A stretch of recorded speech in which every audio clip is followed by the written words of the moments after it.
Today, we shall look at why more Matatu Saccos are running out of business in Kenya recently. My name is Paul. I'm a logistic and supply chain specialist. Most Matatu Saccos are either registered as a company or as a Sacco. Therefore, you find that the more you have vehicles in a Sacco, the more you have a say.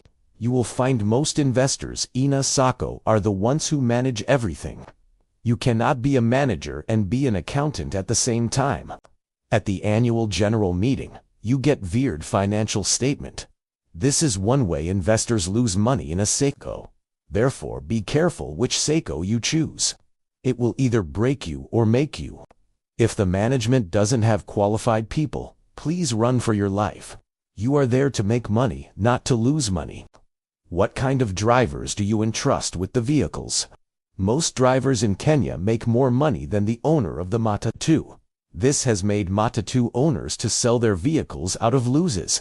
If you choose a driver who is casuing accidents all the time, then expect to make losses. Some drivers even sell spare parts from your vehicle and make you cough more money at mechanic shop. A driver should be like your partner. Therefore, they can make you or break you. Please make sure you pay your drivers well also to minimize theft. Another thing that can break you is the condition of your vehicle. If your vehicle keep breaking down all day, then you don't make money at all.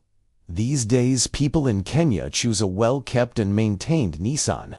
The better your car looks, the better you continue making money and paying back loan. Let's look at how long your vehicle takes at the mechanic after a breakdown. All vehicles will break down at a certain point in time. The question that you should ask yourself is whether you are prepared well enough for that day. Do you even have a private mechanic who will fix your car faster and effectively? Therefore, make sure you have maintenance money set aside and a ready mechanic who is worth your time. Most Saccos and investors use curative maintenance rather than preventive maintenance. This means that they wait for a vehicle to break down so that they may take it to the mechanic.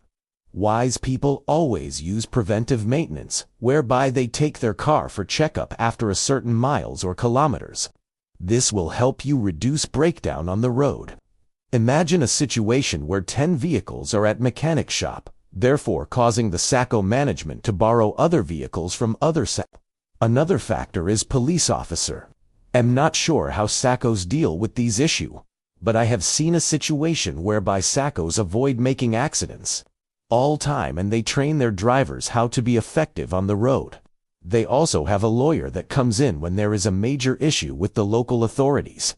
Therefore, Saccos should have a way on how to minimize colluding with the local authorities when possible.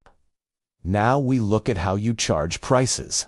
Some Saccos take advantage of fuel prices, where they raise the fare too high, making customers run to other Saccos. You should always be less than your competitor, or high a little. Don't forget that these days price is not the only factor that attracts customers. Comfort, cleanliness, and on-time delivery matters a lot, not forgetting how you talk and serve your customers. Some Sacco drivers will take more time to arrive on the destination, which annoys the customers a lot. I'm not saying they should run 180 km per hour. I'm just saying, if the distance is supposed to be covered in 3 hours' time, please don't take 5 hours on road. Remember, the customers you are carrying are either going for work, appointment, or an emergency. This sounds like a small factor, but you need to check on how your competitors manage their delivered time.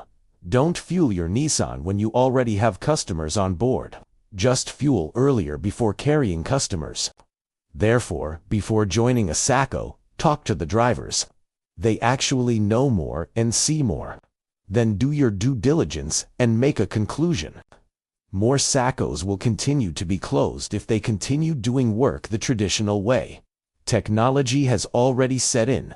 If you don't take advantage of it, it will eliminate you with time. You can't compete with technology. I hope this will help you to make decision before investing in a Matatu industry. Lastly, make a relationship with a fuel station. Bargain fuel prices at lower, with some sense than others. This will keep you more in profits, and your customers will be happy in long run. Feel free to comment below on your views about the same. If you want more assistance, kindly reach me on email mwangimuturi4@gmail.com.